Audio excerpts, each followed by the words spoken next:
حسن بصری رحمت اللہ علیہ ایک مرتبہ ایک نوجوان کے پاس سے گزرے، وہ ہنس رہا تھا، فقال یا بنیا، حسن بصری رحمت اللہ علیہ نے فرمایا کہ اے لڑکے، اے بیٹے، حل جزتا الصراط، تو پل صراط سے پار ہو گیا؟ قال لا، اس نے کہا نہیں۔ قال هل تبین لك انك تسیر الى الجنہ، کیا تجھے پتہ چل چکا کہ تو جنتی میں جائے گا؟ قال لا، اس نے کہا نہیں۔ قال ففیم الضحک، پھر یہ ہنسنا کیسا؟ فما روی الشاب ضاحکا بعد ذلک، کہتے ہیں اس نوجوان کو زندگی میں اس کے بعد کبھی ہنستا ہوا نہیں دیکھا گیا۔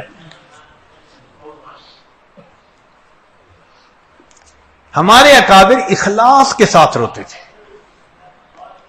ان کے اخلاص کا یہ عالم تھا کہ ایک روتا تھا، دوسرے کو پتہ نہیں چلتا تھا۔ قیامت کے دن ہر آنکھ روئے گی سوائے 3 آنکھوں کے۔ 3 آنکھیں ایسی ہیں وہ قیامت کے دن رونے سے بچ جائیں گی، باقی ہر آنکھ قیامت کے دن رو رہی ہوگی۔ تو وہ 3 آنکھ کون ہیں؟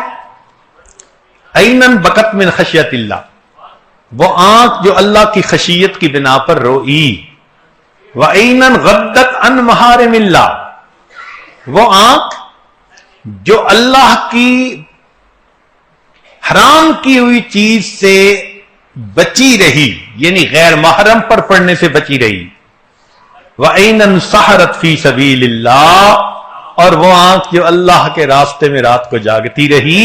یہ 3 آنکھیں بچ جائیں گی، باقی ہر آنکھ کو قیامت کے دن رونا پڑے گا۔